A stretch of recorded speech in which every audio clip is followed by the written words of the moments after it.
They used his name, Derek's, my dead husband's name. The account number was new, but the handwriting on the signature line was too careful, too practiced, the kind of imitation that only comes from someone who once watched him write his own. I thought it was a clerical error at first, a remnant of the paperwork we forgot to close after the funeral. But when the clerk said there'd been a recent deposit, I felt something shift in my chest, a tiny fracture where breath used to live.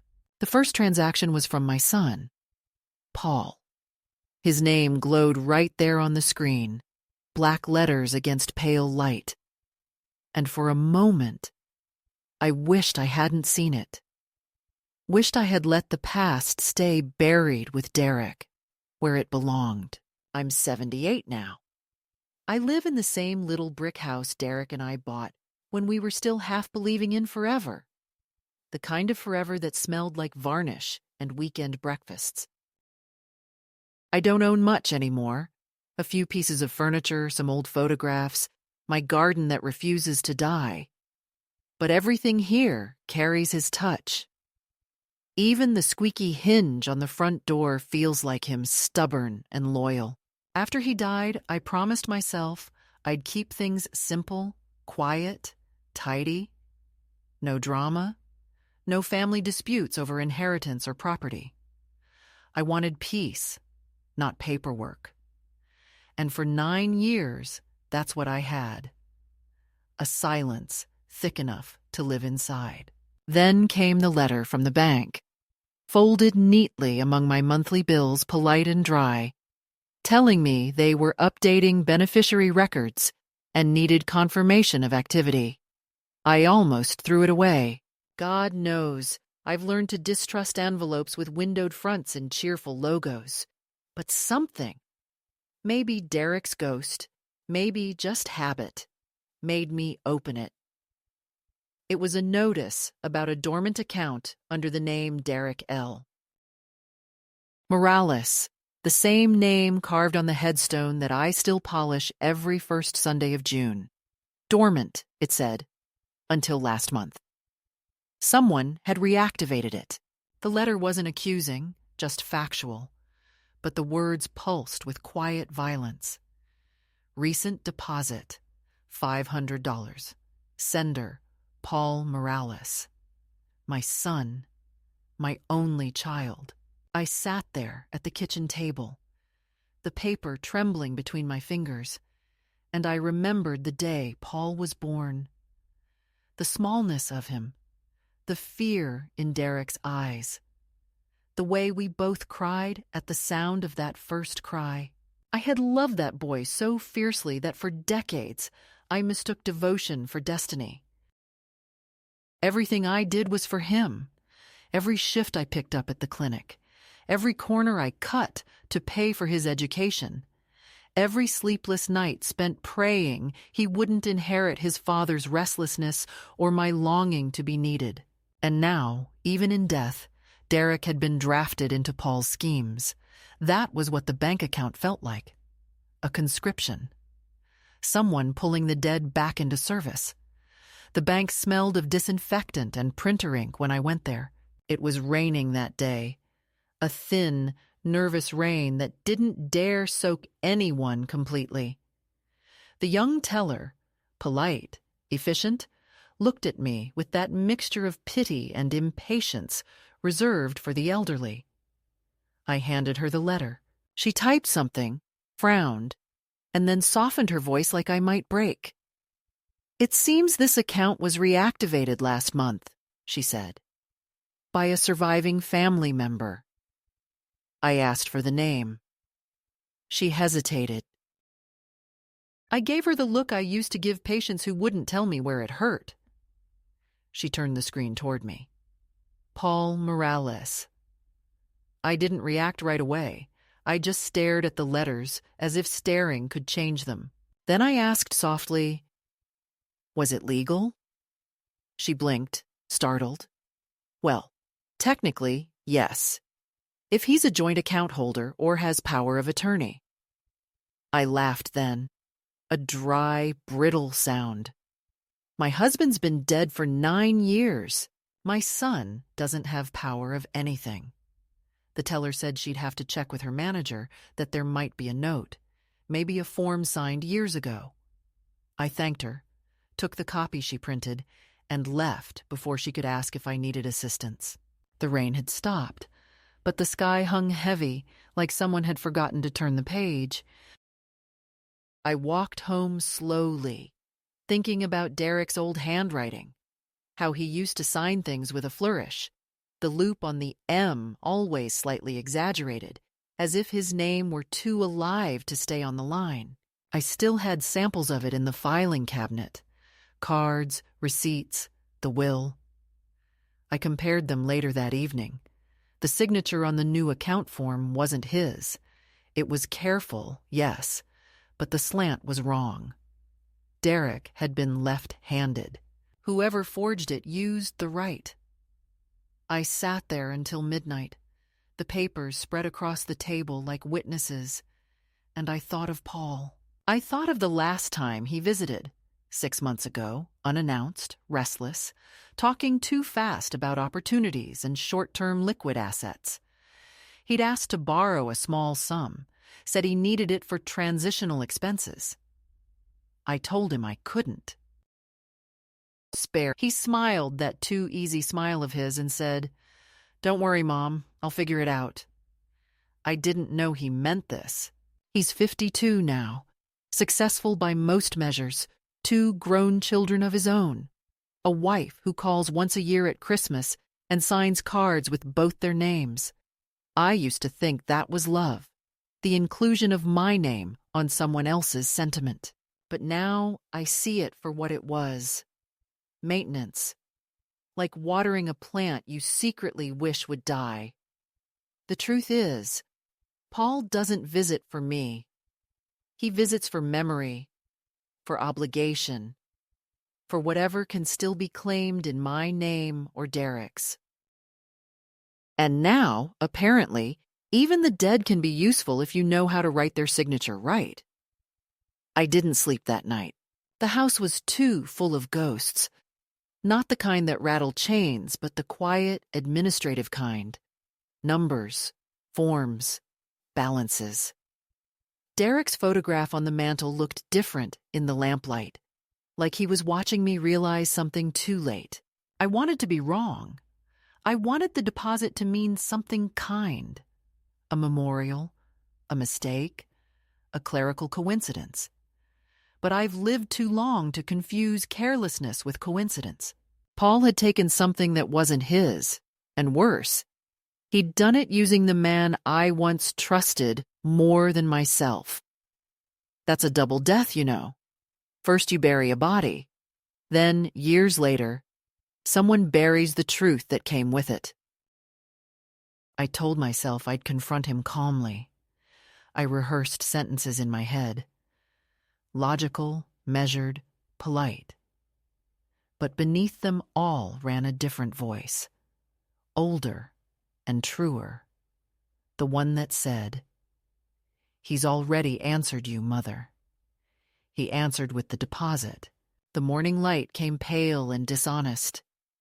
I made coffee strong enough to steady my hands and open the blinds. The garden looked overgrown. I used to prune the roses every weekend. Now they grew wild, unruly, the way grief does when you stop managing it. I stood there for a long time, mug warming my palms, trying to remember the last time Paul had said, "Thank you." I couldn't. I could remember the tone, though, that cool, managerial tone of his when he said, "Mom, you don't understand how things work now." Maybe he was right. Maybe I don't. Maybe I belong to an era where signatures meant something sacred, where names weren't just credentials to be leveraged. Still, I know this much. When the dead start signing papers, it's the living who've lost their way. That afternoon, I went to the cemetery. I didn't bring flowers. Derek never liked them. But I brought the copy of the bank letter. I laid it against the headstone, smoothed it flat, and whispered, "They used your name, love. They used it like a key. The ground was damp, the wind sharp. I half expected a sign, some small protest from beneath the earth. But of course nothing moved. Death doesn't speak, not in words. It leaves silence, and in that silence, you hear everything you ignored while there was still time. When I finally turned to go, I felt lighter, not from forgiveness, but from clarity. I knew what I had to do. That's how it begins. Not with fury, not with revenge, but with that small, unmistakable click inside you when confusion becomes decision. I walked back home slower than usual, the street shimmering from the rain. Cars passed, people waved, life carried on. Unaware that somewhere behind those curtains, an old woman had just discovered that even the grave isn't safe from the living. I didn't cry. I haven't cried in years, but when I unlocked the front door and stepped inside, I said it out loud, just once, to no one but the air. "Paul, what have you done?" When I finally called Paul, I didn't tell him what I knew. I simply asked if he could come by for coffee, pretending it was one of those rare moments when I felt lonely enough to need company. He sounded surprised, cautious even, like a man wondering whether a question is a trap. "Sure, Mom," he said after a pause. "I'll swing by tomorrow morning. Got some errands downtown anyway."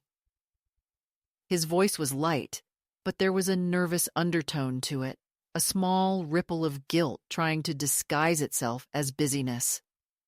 That night, I set out 2 cups on the counter, polished the silver spoon Derek had given me on our 10th anniversary, and laid the letter from the bank face down beside my chair. The kitchen smelled faintly of lemon and dust. I didn't sleep much. I never do when there's truth in the house waiting to be named. Paul arrived a little after 9, wearing that air of hurried importance he always carries, like time itself worked for him. He kissed my cheek quickly, already scanning the room for signs of chaos or confrontation. "You look good, Mom," he said, setting his phone face down on the table, but not far from reach. I poured the coffee, black for him, 1 sugar for me, the way it's been since he was 16 and trying to act like an adult. "Busy week?" I asked, as if we were just filling silence with civility. He shrugged, told me about a new client, something about real estate investments, short-term turnover, market volatility, the usual vocabulary he uses to make deceit sound like enterprise. I listened, nodding, patient, waiting for him to remember he was talking to someone who once balanced hospital ledgers and knew exactly what numbers mean when they don't add up. After a while, when his rhythm slowed, I turned the letter over and placed it gently between us. "The bank sent this," I said quietly. He didn't look right away. He just sipped his coffee, eyes flicking toward the paper like it might be contagious. Finally, he reached for it, unfolded it, scanned the lines, then folded it again with unnecessary precision. "Oh, that," he said, forcing a small laugh. "Yeah, I meant to tell you about it. It's nothing big, Mom. Just some old financial housekeeping." I didn't answer, only tilted my head slightly, the way Derek used to when he smelled a lie. Paul noticed, shifted in his seat. "Look," he continued, "when Dad passed, there were some loose ends. Accounts that weren't properly closed, paperwork that got lost in probate. I just cleaned it up. You know how banks are." He spoke in half-truths, the language of people who have forgotten that honesty isn't a strategy. I asked him how exactly a man 9 years dead could reopen an account, and he blinked, feigning confusion, that brief flicker of irritation in his jaw betraying him. "It wasn't like that," he said. "They let me attach my name as a family executor, totally above board." I smiled, not kindly. "Executor?" I said. "The will named me executor. You were 32 and too busy moving to Seattle to even attend the lawyer's meeting." He flushed then, color rising in his cheeks, the same way it did when he was a boy caught stealing coins from Derek's dresser. "Mom, you're overreacting. It's just money sitting there, not even much. I thought it might help with taxes, or maybe a small investment under Dad's name, like a memorial fund." I wanted to believe that last part, but the way he avoided my eyes told another story. He finished his coffee quickly, wiped his mouth with the back of his hand, and stood up like a man retreating from a polite disaster. "Don't worry about it," he said. "It's all taken care of." He put a hand on my shoulder, a gesture meant to reassure, but that felt more like containment. "You know I'd never do anything to hurt you." I nodded, because what else was there to do in that moment? There's no arguing with someone who thinks denial is love.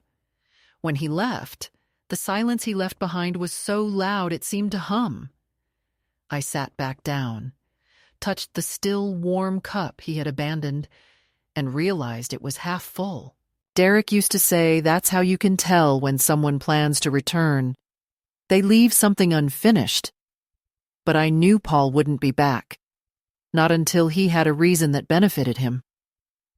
Later that day, I went back to the bank alone. I asked for copies of every form associated with that account, every signature, every authorization. The manager, a cautious man with apologetic eyes, led me to a small office and printed a stack of papers. "There's nothing illegal here, ma'am," he said softly. "But it is unusual."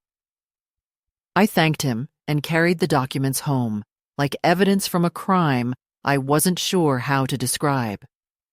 At the kitchen table, under the soft buzz of the overhead light, I examined each page.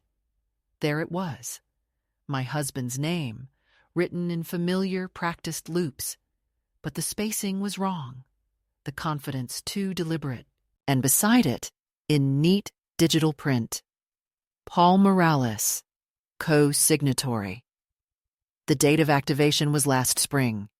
The notary's signature was smudged, the witness line blank. I felt an ache at the base of my skull, not from surprise, but from recognition. This wasn't new behavior. It was just the latest chapter in a long book of quiet betrayals, the kind that start small, like borrowing without asking, and end with rewriting the past to make the theft look like devotion. That night, I called no one. I didn't even write in my journal, afraid the words might make it too real. Instead, I sat by the window, watching the streetlights flicker on one by one, and thought of Derek again. He'd been gone nearly a decade, but I could still hear him clear as day. "Don't let them handle what you can understand yourself." He'd meant it about the car, or the taxes, something small, but it echoed now like a prophecy. I realized I had been handling nothing for years. Not my finances, not my loneliness, not even my grief. I had handed them all over, neatly packaged to the person I loved most.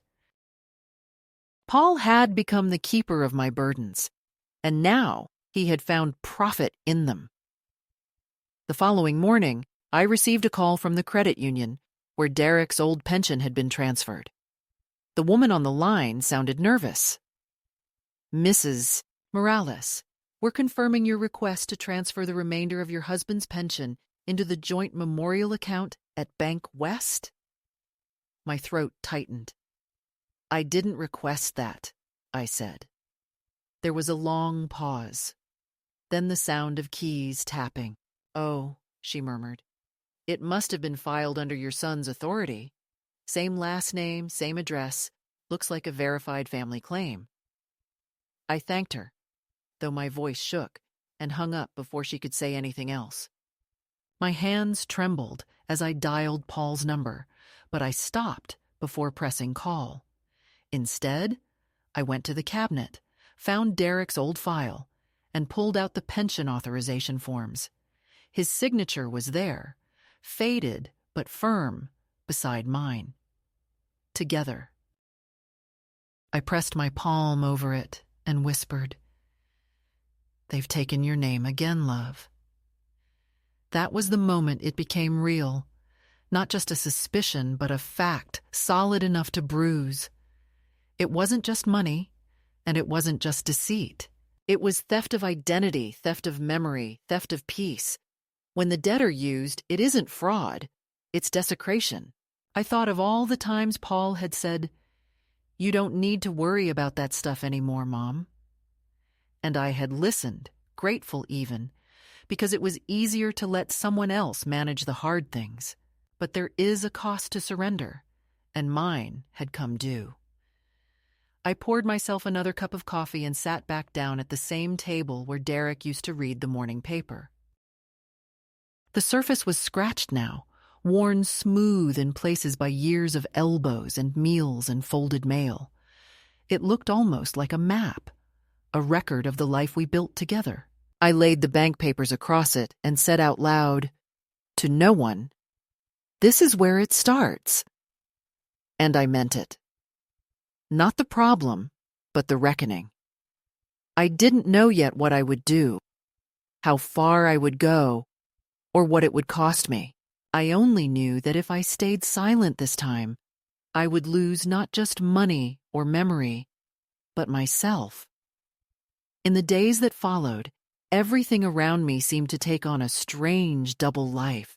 The familiar objects of my home, the framed photograph of Derek by the window, the chipped mug I always used for coffee, even the ticking clock above the stove, felt both intimate and foreign, as if they belonged to someone else's story that I was only visiting. I kept the folder of documents in the drawer beneath my bills, telling myself I would decide what to do once my head cleared. But clarity is a shy thing at my age. It hides behind habits. So I did what I always do when life tilts out of balance. I cleaned.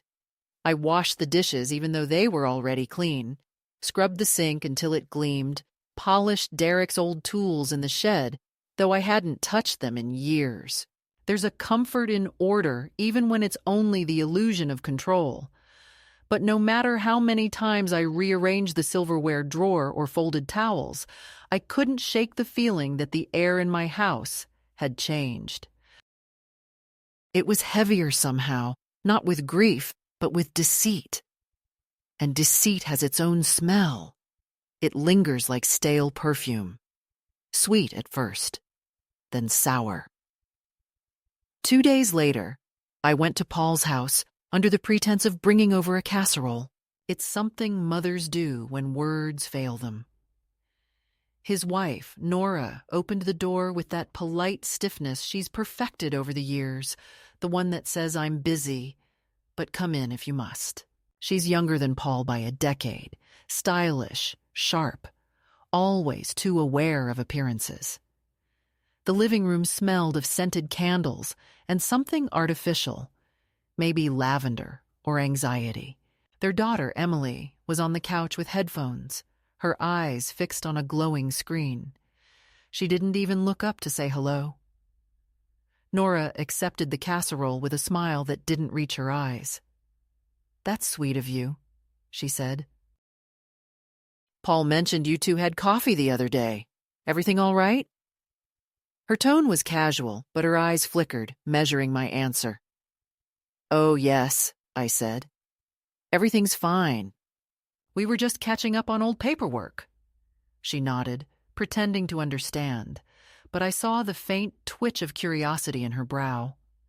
Paul came in a few minutes later, phone in hand, tie loosened, the kind of busy that looks rehearsed. "Mom," he said, surprised, "what are you doing here?" I told him I was just passing by, thought I'd drop off dinner. His smile was small and tight. "That's nice," he said. "But you don't have to worry about us. We're good. We're good." The phrase hung in the air, meaning everything and nothing. I stayed a little while, pretending to listen as Nora talked about Emily's school trip, and Paul nodded at the right moments, but my attention was elsewhere. I noticed the mail stacked neatly on the counter, envelopes from banks, a few marked with company logos I didn't recognize. One of them caught my eye, a return address from the same bank that had sent me the letter. I looked at there was no sign of Derek anywhere, no mention of where they came from, only who they wanted to be now. When I finally stood to leave, Paul walked me to the door, lowering his voice. "Mom, please don't get yourself worked up about the account," he said. "It's handled. You don't need to go around asking questions." People might misunderstand. I wanted to ask him who exactly people were, but I knew better than to argue with someone who's already decided you're inconvenient. When I got home, I sat down at the kitchen table again and stared at the drawer where I'd hidden the folder. I told myself I wouldn't open it, that I needed rest, but my hands moved on their own, guided by something older than reason. I spread the papers out again, reading them as if repetition might change meaning. There were multiple transactions now, small ones at first, hundreds, then thousands, moving in and out of that account like whispers. The descriptions were vague: transfer, asset allocation, consulting. I don't know much about modern banking, but I know how to read between lines. Money that moves like that doesn't stay clean for long. I wrote down the dates and amounts in a notebook, every entry a small act of reclamation. It wasn't about the money anymore, it was about truth. I had spent my entire life taking people at their word.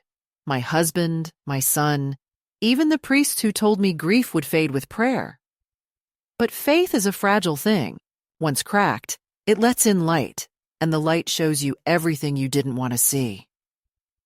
The next morning, I went to the branch again, this time asking for full statements from the last 6 months.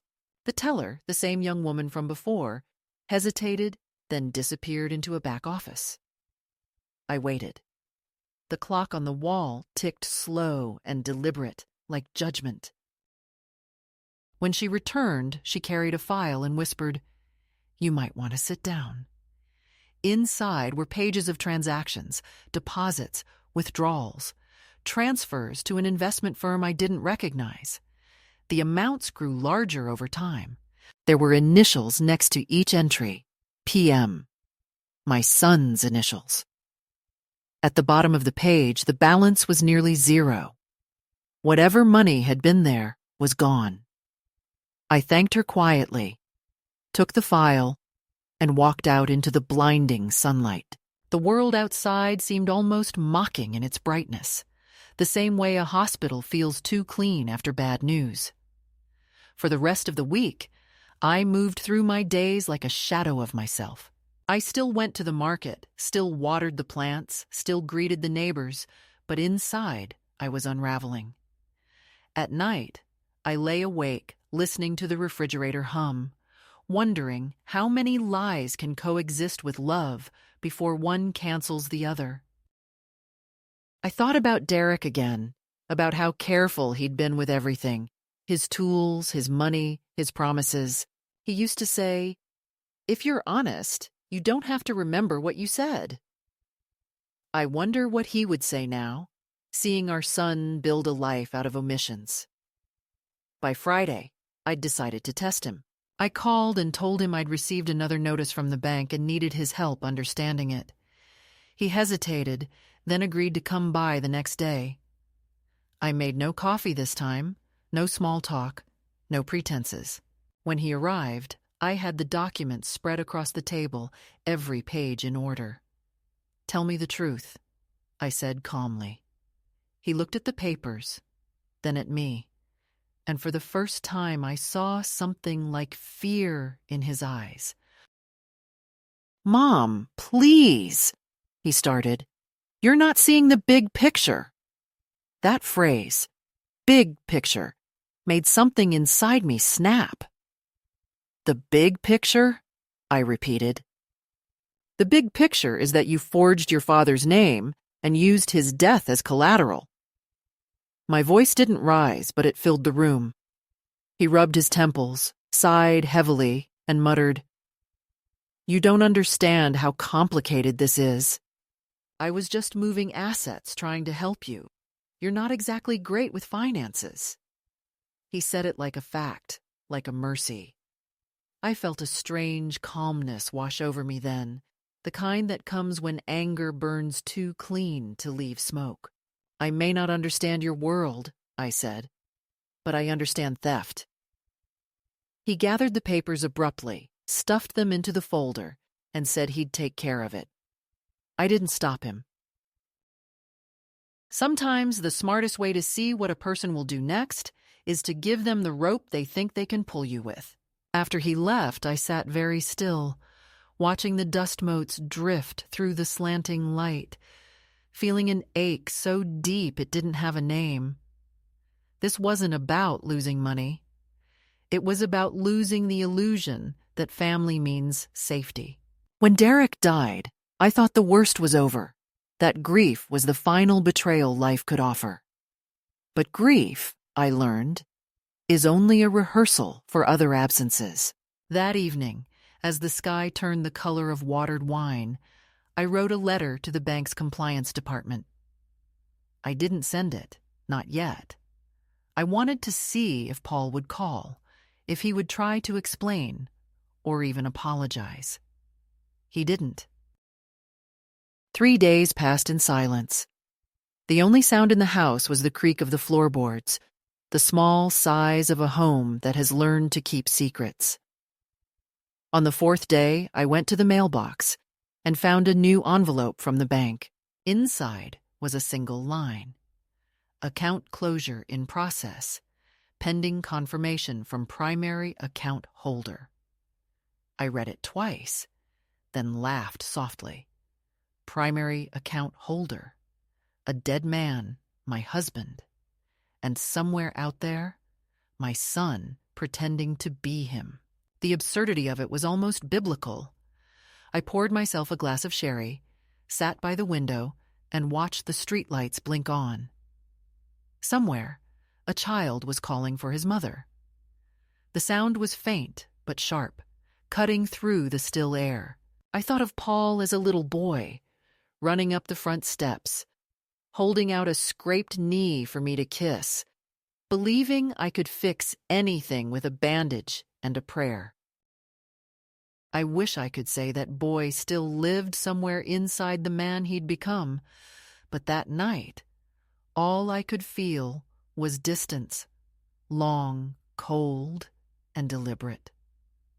The next morning, I woke before dawn. I made a decision without words, the kind that forms quietly and settles deep in your bones. If he could use his father's name to steal, then I would use my own to reclaim. I didn't know how yet, but I would find out. And when I did, I wouldn't need to shout or fight or even explain. Some justice doesn't need witnesses. It just needs to be done. The morning I decided to act began like any other, with the slow ritual of making coffee, the steady hum of the kettle, the faint rustle of the curtains against the open window. Nothing in the room announced that this would be the day my silence would end, yet something inside me had shifted, an imperceptible click that separates waiting from doing. The night before, I had dreamed of Derek. Not the way he looked in his final years, thin and gray, but young again, his sleeves rolled up, smiling at me across the kitchen table, as he used to when we first moved into this house. In the dream, he didn't speak, only nodded toward the stack of papers lying in front of me, his eyes steady, as if telling me that dignity isn't a sentiment, it's a habit you either keep or lose. When I woke, the air felt clearer, the kind of clarity that comes not from peace, but from decision. I dressed deliberately, choosing the same blue dress I wore to his funeral, not out of nostalgia, but as a kind of armor. There are days when you need to remind yourself that you survived something once and can do it again. I took the bus downtown to the branch office of the credit union where Derek's pension had been handled all those years ago. The building was smaller than I remembered, the paint slightly faded, the chairs newer but cheaper. A young man in a navy suit greeted me, polite and cheerful in the way people are when they assume you're harmless. I told him I needed to review an old file connected to my husband's account, and after a moment of confusion, he led me to a side desk. "You'll have to fill out a verification form," he said. His pen moved quickly across the paper as he explained, but I was hardly listening. I was watching his hands, steady and unlined, and thinking of how Derek's used to shake slightly when he signed anything important, not from weakness, but from care. He never rushed through his name. Each letter mattered. When the young man finally handed me the printout, I saw what I had been looking for. A notation dated 3 months ago authorizing a transfer to a joint legacy fund, signature on file. D.L. Morales.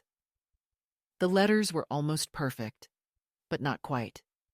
The slant was still wrong, the spacing too careful. Whoever had written it was mimicking reverence without understanding it.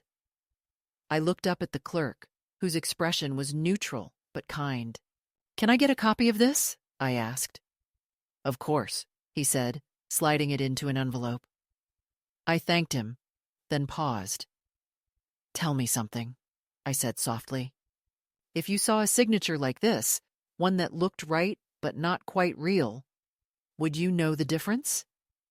He hesitated, smiled uncertainly, and said, "Maybe not, ma'am. The system only checks what's on record." I nodded, understanding more than I wanted to, that the world no longer relies on people's eyes, only on systems that can't feel shame. When I left the credit union, the sky had clouded over, a dull gray that matched the color of the pavement. I walked without aim, letting my feet decide where to go. At the corner of Maple and Fifth, there was a small cafe I hadn't entered in years, a quiet place Derek and I used to visit on Sundays after church. The owner, a woman named Lila, still worked the counter, though her hair was white now and her glasses thicker. She recognized me instantly. "Well, I'll be," she said, her face lighting up. "You're still around."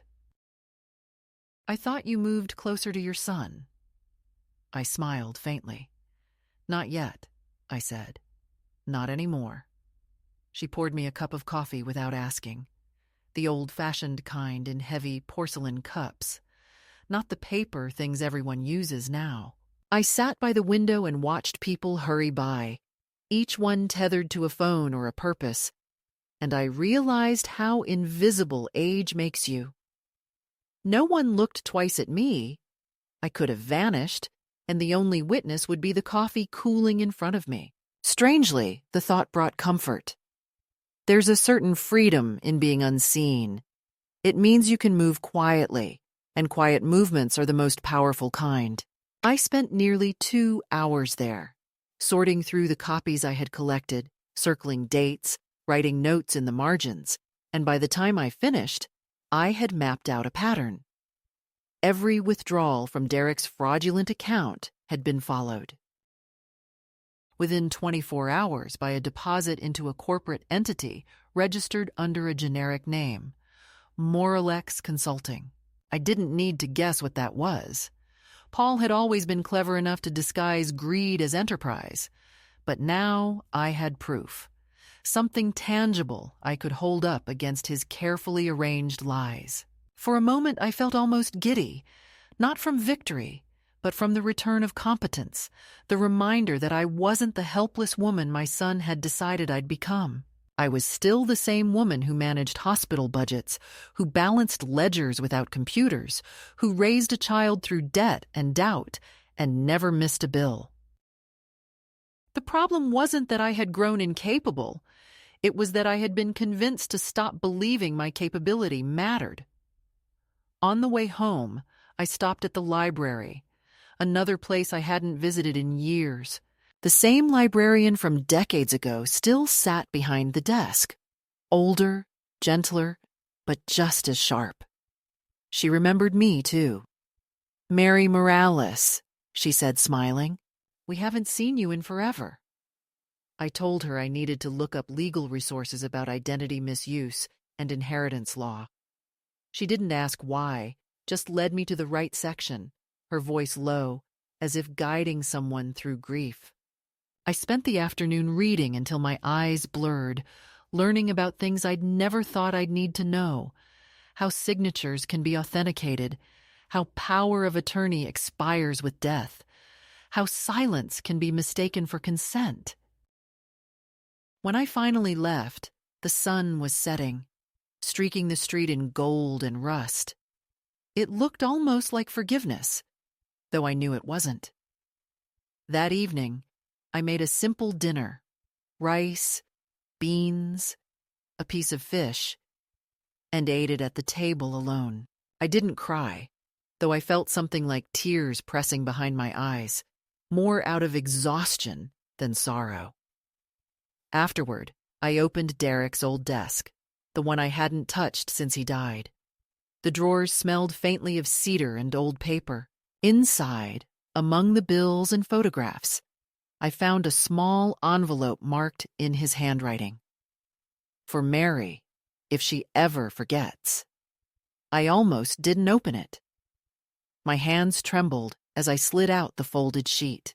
The note inside was brief, written in the looping, careful script I'd once loved watching across the kitchen table. It read, "If anyone ever uses my name for something I wouldn't have stood for, you'll know what to do. You always did." I read it 3 times, then pressed it to my chest, feeling the weight of it settle like a heartbeat. It wasn't a command. It was permission. That night, I sat by the window again, the same one I had sat by during his last illness, when the house was heavy with medication smells and sleepless prayers. The street outside was quiet, the kind of quiet that makes you aware of every breath. I realized that what I felt now wasn't anger, but awakening. For years, I had mistaken patience for virtue, endurance for grace. But endurance is only holy when it's chosen, not imposed. I decided I would no longer wait for Paul to correct his sins or for institutions to fix what they enabled. The next morning, I would go to the bank again, not as a widow asking for help, but as a rightful owner demanding accountability. I would bring Derek's letter, my documents, and my voice, steady, deliberate, unwilling to be managed. As I turned off the light, the house creaked the way old houses do when they settle. And for the first time in a long time, it didn't sound lonely. It sounded alive, as if it, too, had been waiting for me to wake up. I slipped the envelope with Derek's note into my purse, not for proof, but for courage. Somewhere in the quiet between night and dawn, I felt something unfamiliar yet unmistakable rising inside me. Not fury, not vengeance, but resolve. Clean and sharp as the first breath after confession. I didn't know what tomorrow would bring, but I knew this: whatever came next, I would meet it on my feet. The next morning broke with the sound of rain against the windows, steady and insistent, the kind that turns everything gray before the day has even begun. I woke early, earlier than usual, as if something had summoned me. My dreams had been restless again, full of papers and pens, and Derek's voice calling my name from somewhere just out of reach. When I opened my eyes, the house was cold, the kind of cold that sits in the bones, not in the air. I moved slowly, making coffee, watching the steam curl from the mug. Every movement felt deliberate, part of some ceremony I didn't yet understand. The documents were already packed neatly in my purse, the envelope with Derek's letter tucked between them like a quiet witness. I had slept with the purse beside the bed, a foolish gesture perhaps, but I didn't trust the night not to take it back. The rain had eased to a drizzle by the time I stepped outside. The streets were slick, reflecting the ghost of the morning sky. I took the bus again, the same route as yesterday, though everything seemed sharper now, as if the world had drawn its own conclusions. The bank was almost empty when I arrived. The teller recognized me immediately, offered the kind of smile people give to the elderly when they think kindness can disguise condescension. "Back again, Mrs. Morales?" she asked, and I nodded, saying I needed to speak with someone about an urgent matter regarding my late husband's accounts. She guided me to the manager's office, the same careful man with apologetic eyes. He motioned for me to sit and folded his hands neatly on the desk. I placed the folder between us, opened it, and spread the papers out as though I were setting a table. I told him calmly that I had reason to believe my son had used my deceased husband's identity to create or access financial instruments under false pretenses. I expected disbelief or irritation, but he only looked tired. "Mrs. Morales," he said, "I can't disclose personal client information." I told him I wasn't asking for information. I was asserting ownership. "You have proof that this account was tied to your husband," he said, scanning the copies. "And these transactions, they were made after his death." 9 years after, I added. He exhaled slowly. "That's unusual," he said. "We'll need to investigate." He promised to submit a report, said it might take a few weeks. I nodded, knowing delay is the oldest trick in the book. Before I left, I handed him Derek's letter, the one that said I would know what to do. I told him to keep a copy on record. He didn't ask what it was, but I could see curiosity flicker in his eyes. And maybe, just maybe, respect. Outside, the rain had stopped completely. The pavement shimmered like glass, the clouds beginning to break. I felt lighter walking home, though I knew nothing had been resolved. Sometimes the first step toward peace is simply daring to take a step. When I reached my door, there was an envelope waiting, propped against the frame, no stamp, no return address. My heart gave a small, involuntary jump. Inside, a single sheet of paper, typed, unsigned. "Mom, please stop this. You don't know what you're doing. It's not what you think. Call me before you embarrass us both." I read it twice, then placed it on the counter beside the kettle.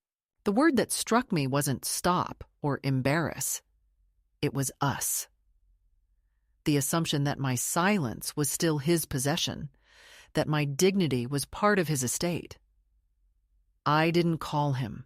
Instead, I made tea, strong and bitter, and sat by the window watching the light shift across the room. There was a certain thrill in knowing he was nervous, that the ground beneath his carefully constructed life had begun to crack. But the thrill was brief, replaced quickly by sadness. I didn't want to destroy my son. I only wanted him to see what he'd done, to admit it, to give me back the peace he'd taken without even realizing it. I thought of calling him, of trying again, but each time I pictured his voice, smooth, defensive, tired of me, and I let the thought dissolve. Some conversations are prisons. You enter them hoping for truth and leave with only bruises. 2 days passed. Then one evening, as I was preparing dinner, I heard the crunch of tires on the gravel driveway. When I looked out the window, Paul's car was there. He hadn't called first.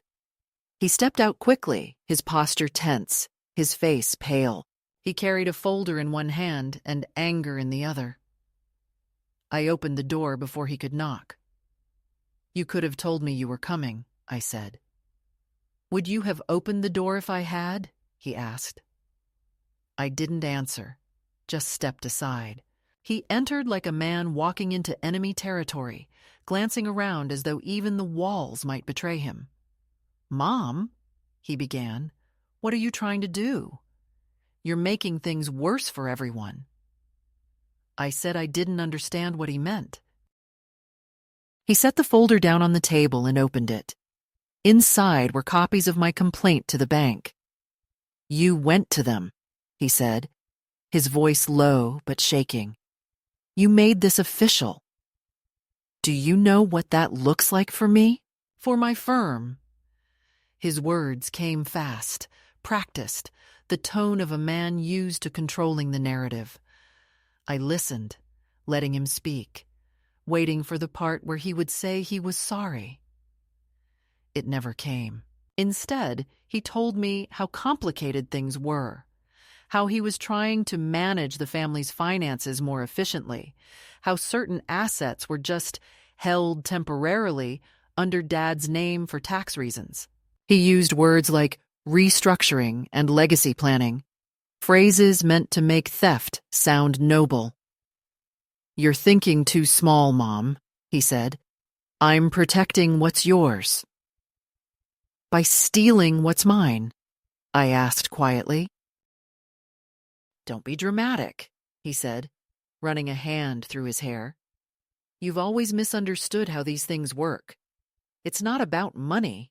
It's about positioning." That word, positioning, made me laugh, a sound that surprised both of us. "You talk like the world is a chessboard," I said. "But you forget that sometimes pawns walk off the table." He looked at me then, really looked, as if seeing me for the first time in years.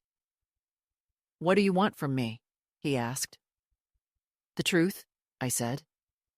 "And my husband's name back." He sighed, sat down heavily. "It's already in motion," he said. "I can't just undo it.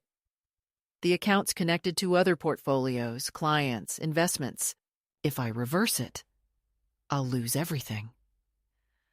I watched him carefully, and for a moment I almost pitied him. There it was, the confession without the word itself, the guilt hiding behind fear. "Then maybe," I said, "you should lose something." He stared at me, stunned by the calmness in my voice. "You'd ruin your own son," he whispered. "You ruined yourself," I said, "when you decided integrity was optional." He stood abruptly, muttered something about lawyers, and stormed out. I didn't follow. When the sound of his car faded, I sat down at the same table and looked at the folder he'd left behind. Inside were his copies of my complaint, some forms from his company, and at the bottom, a printed balance sheet that showed just how deep the theft went. The amounts weren't small anymore. He had moved nearly every dollar of Derek's pension into his firm, then drained it to cover losses.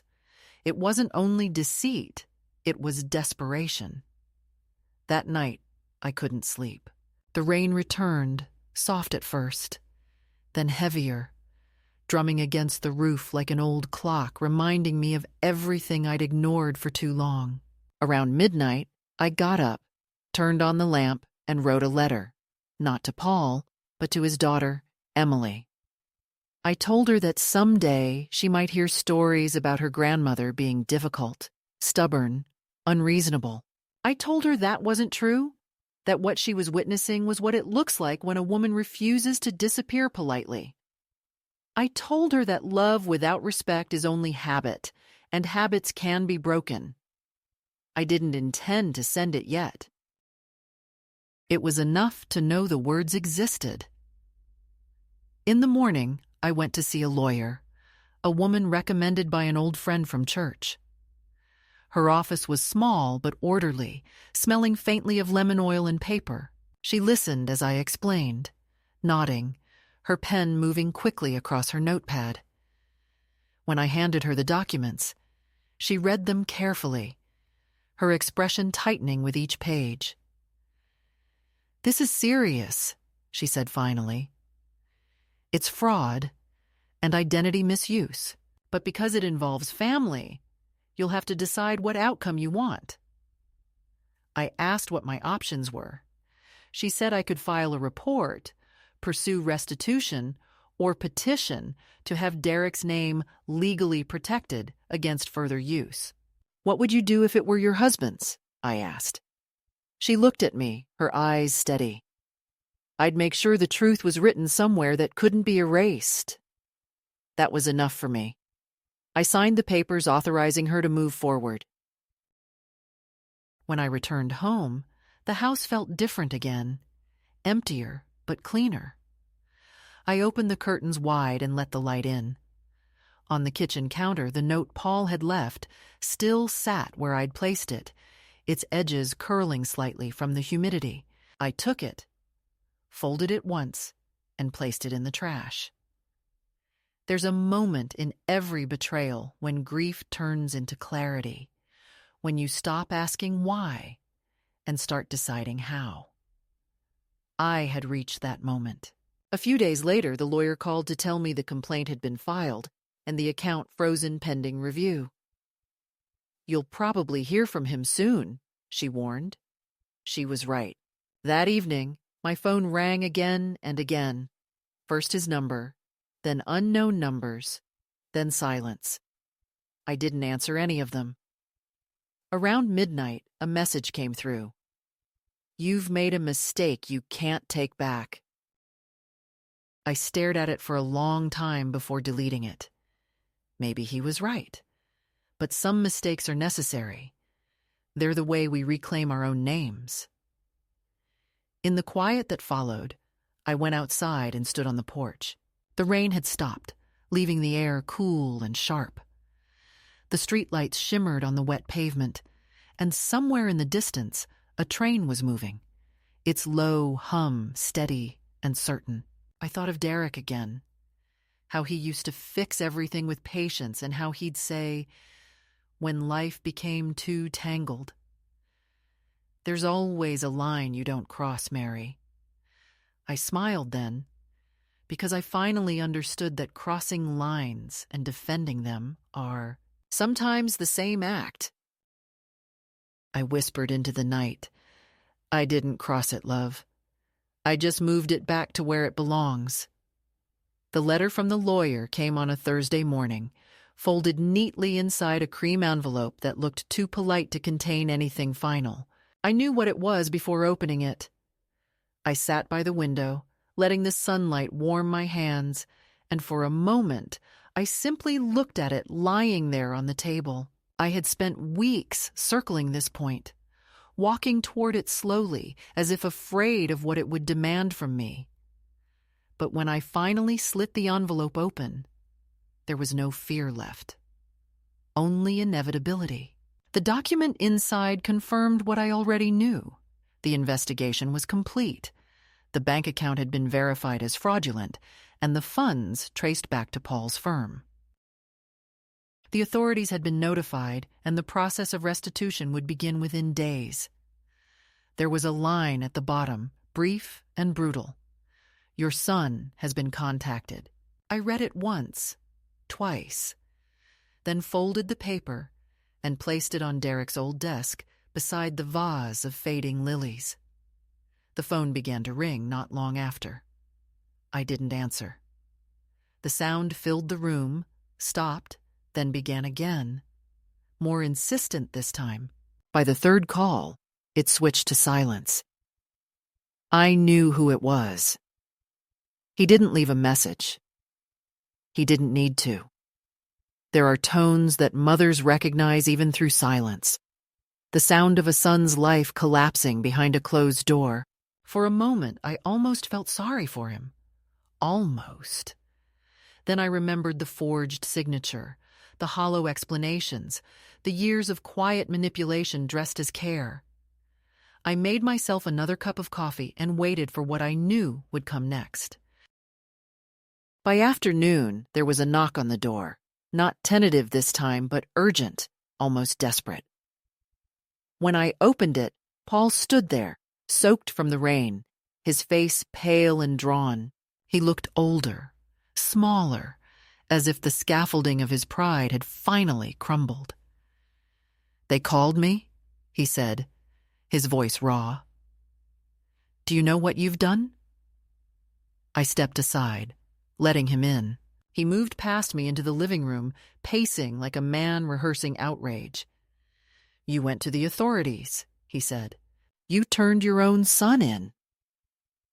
His words were sharp, but they carried more disbelief than anger, as though he still couldn't imagine a world in which I was capable of choosing principle over blood.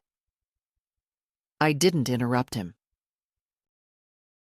I wanted him to hear the sound of his own voice filling the space that used to hold trust.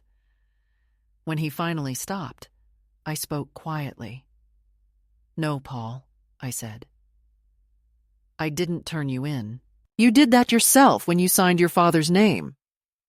He froze, his mouth half open, as if the sentence itself had struck him. I could see the boy he used to be flicker for a moment behind his eyes. The frightened child who once ran to me after breaking a neighbor's window, begging me to fix it before anyone found out. But I wasn't that mother anymore, and this wasn't a broken pane of glass.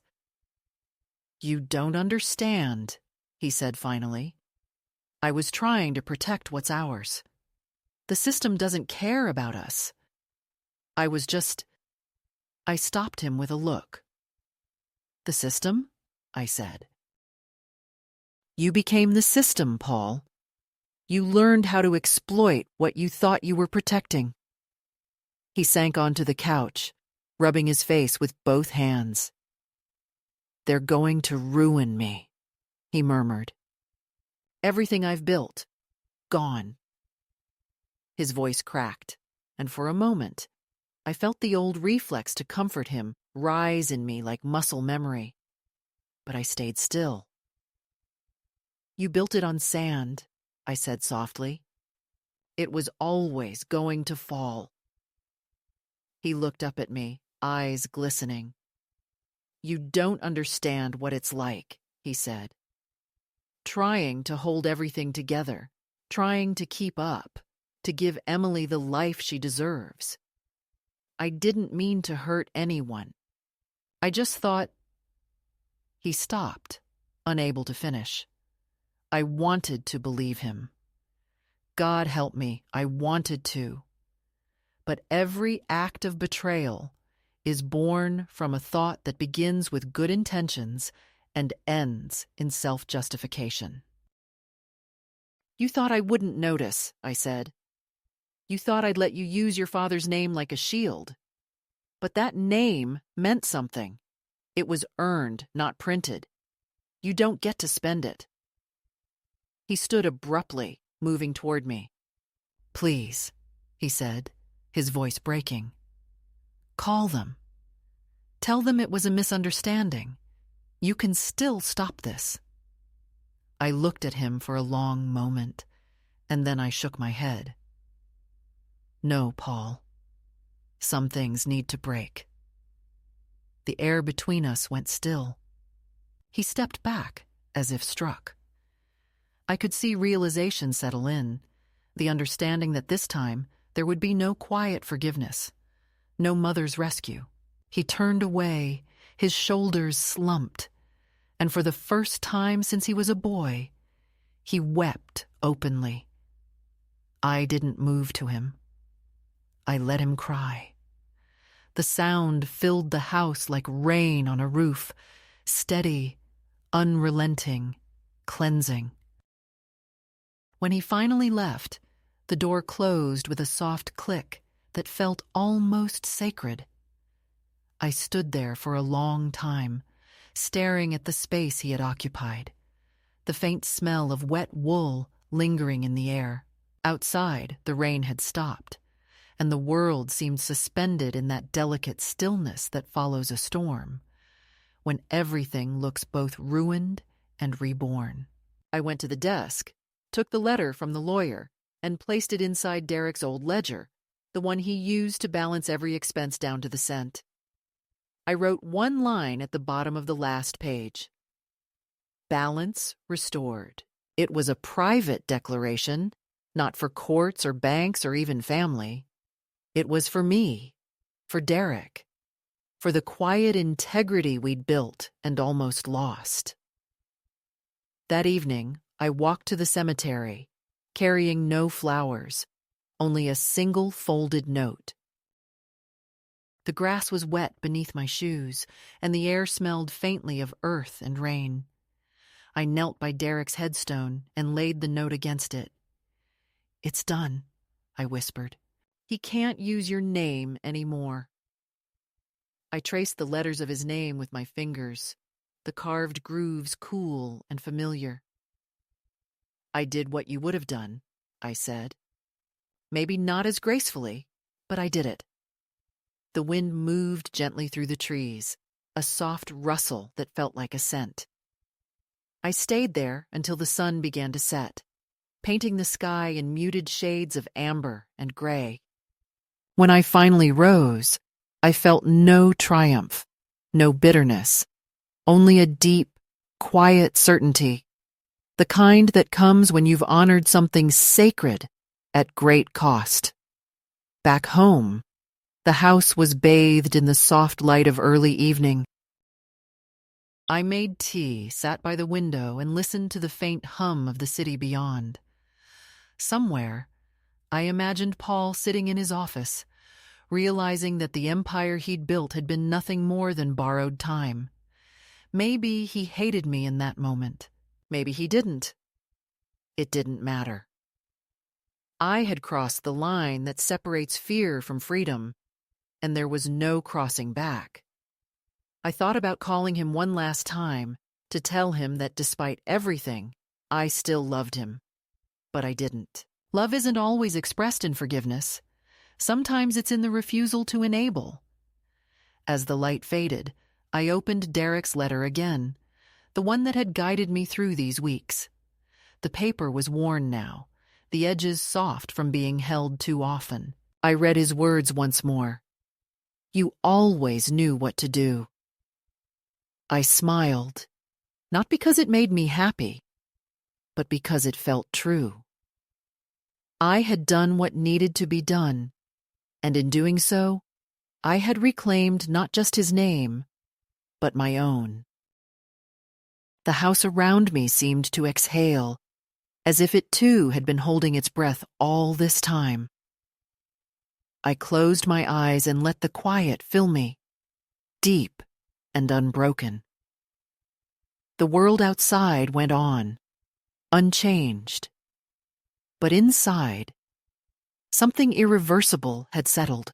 Justice, perhaps. Or peace. Maybe they are the same thing, just wearing different faces. The days that followed passed in a silence so complete it felt almost like mercy. The calls stopped. The letters stopped. Even the neighbors seemed to tread softer when they passed by my window, as though the air itself understood that something sacred had been settled here. I didn't hear from Paul for nearly 2 weeks. I didn't expect to. Guilt has its own rhythm, and it moves more slowly than forgiveness. The first morning without the weight of anticipation felt strange, almost disorienting. I sat by the kitchen window with my coffee and realized that for the first time in years, I wasn't waiting for anyone. The quiet wasn't absence anymore. It was presence, filling the room with a kind of honesty I hadn't known I was missing. The world outside kept moving. The mail truck passing at 11. Children running down the street after school. The smell of someone baking bread 2 houses away. But it all felt different, clearer, as if a film had been peeled from my eyes. One afternoon, while I was in the garden trimming the wild roses, a car pulled up at the curb. I knew that sound, The tires had a familiar rhythm, cautious but determined. I didn't turn around right away. I waited until I heard the door close, footsteps on the gravel. "Mom?" The voice was quieter than I remembered, stripped of its armor. I looked up. Paul stood there, holding nothing in his hands. No folder, no excuses, just himself. Smaller somehow, as though life had pressed him back into humility. For a long moment we simply looked at each other, the air between us thick with everything we'd both said and everything we hadn't. "I came to see if you're all right," he said. "You don't have to pretend to care," I replied, not cruelly, just truthfully. He shook his head. "I'm not pretending," he said. "I've been thinking about what you did, about what I did. It's over now. I lost almost everything, but I needed to." I put down the pruning shears and wiped my hands on my apron. "And what did you learn?" I asked. He hesitated, looking at the ground. "That I used to think love meant providing, controlling, fixing things. I thought I was protecting your legacy, but really I was just rewriting it to suit myself. I don't know how to make it right." There was sincerity in his voice, the kind that can't be faked because it's born of defeat. I nodded, slowly. "You don't make it right," I said. "You live with it right. That's the only way it changes shape." He looked at me, tears threatening but refusing to fall, and said, "Do you hate me?" I smiled faintly. "No, Paul. I don't hate you. Hate takes too much tending, and I've done enough gardening in my life." He almost laughed, then wiped his eyes quickly.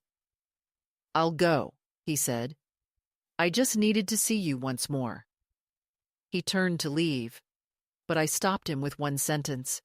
"Your father would have been proud of the man you might still become." He froze, then nodded, and for the first time in years, his thank you sounded like prayer. After he drove away, I stood in the garden for a while, the sun warming my shoulders, the air filled with the scent of damp earth and cut flowers. I thought of Derek again.